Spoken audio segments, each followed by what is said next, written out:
up the battery. Hopefully this is the fix. Heavy, but it's the exact fit. This was like $150, and then there's like an $18 core charge, which I can just bring back. So yeah, hopefully this does the trick. Okay, we're gonna try to get it started. I have the jumper cables and a new battery that I bought that I'm eventually gonna install in the car. The car is completely dead.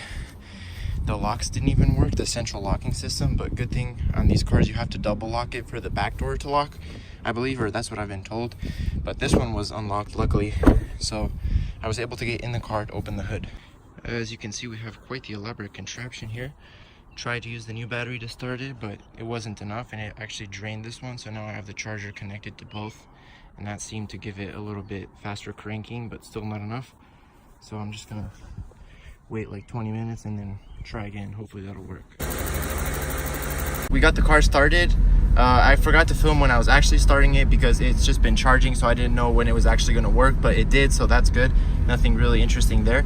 So I haven't addressed it yet, but the problem with this car is that it's in limp mode currently, and it wasn't in limp mode when I bought it, but it was sitting for like 5 months, and then it just like got into limp mode. And what I think the problem is, and what I've read on forums, is that if the battery voltage is not correct, the car like freaks out and sends it into limp mode, which is kind of understandable, I guess. Not, I don't know, it's just that German, you know. But anyway, so I bought a new battery. It's in the rear right there. It's the correct one for this car, and the plan is to swap over the battery, and then hopefully that will fix the problems. But I wasn't able to do that because obviously the car was dead. But yeah, right now I'm just gonna go and let it charge for maybe a couple hours, or just, you know, let it sit for a little bit. I'm gonna start on the battery change process, and then hopefully that'll take care of the limp mode. I'm really hoping that's the problem, because yeah. Okay guys, here's the update. Got the car here, let it charge a little bit. Gonna be honest with you guys, I don't really know how to do this. I know that something to do with the seat, and you have to remove the back to get to the battery. I'm gonna have to look at some forums about that. Back of these seats are off just because I removed the armrests to clean them, but those are going back on. And there's a new battery, of course. I believe it's this side that I have to remove, but I'm gonna do a little research and get back to you guys. Before I even read anything, just started pulling on the seat, which, you know, is one way to do it, like a proper way. It's not like a dumb way, but anyways. And there's the battery right there, so that was actually not that bad. And I can already tell that the terminals look very corroded and old. Who knows how long this battery's been there. Okay, so I decided to do it kind of the lazy way, which was not to remove this. Apparently you have to like take off that plastic, remove a bolt, everything, and then it's way easier because this is off. But I don't know, I just did it this way, and I just took off this battery holder that holds this tight, so now the battery's kind of loose. I don't know if you can tell, but I'm gonna pull this one out now, and then we're gonna be installing the new one.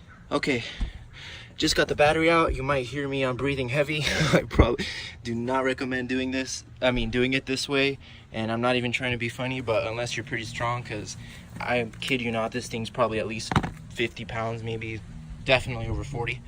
But anyways, took it out that way. It's kind of hard because you have to like pull it out at an angle, so I mean, it's just easier to pull the seat off, so I would just do that next time.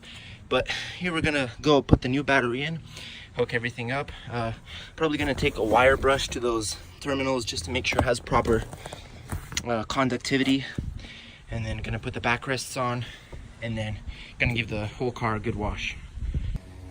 Okay, hey guys, sorry for the change in time. It's been about 3 days, but I was really busy studying for an exam for school. I had 2 actually, for my economics and then 1 for my calculus class. So I was really busy with that, and I haven't done anything else to the car since you guys last saw. What I ended up doing was I replaced the battery completely, and unfortunately that did not solve the problem.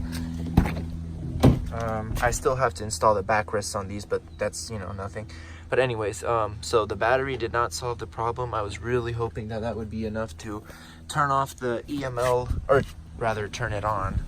So I don't know if I went over this, but essentially what's wrong is that when you turn on the car, when you put the key in the you know, when you put the key in, the EML light is supposed to turn on. You can kind of see how it's supposed to turn on right there, and that is supposed to turn on just like all the other lights. And then when you turn on the car, actually, like the engine turns on, they're all supposed to go away if everything's fine. Well, what's happening is my EML light is not turning on, which means that there's a problem with the cluster from what I've read on the forums. A lot of people suggested I change out my battery, which I did. That was kind of expensive. I think I mentioned before how much it cost, but I was really hoping it was just that. Unfortunately it wasn't, so I might have to tear into this cluster. But this was kind of new for me. I kind of just stuck to my E30.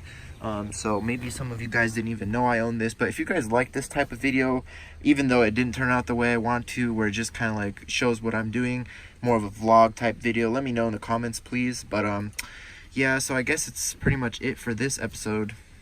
Until I figure out what to do with the cluster. Now I don't know if I'm going to be taking that out, if I'm just going to be setting this car aside for a while. I have finals coming up in about 3 weeks with school, so that's going to take up most of my time, probably all of it actually. And so I haven't really been able to give this car the love and time that it needs. Like I said, I haven't even washed it since I pulled it out of the yard.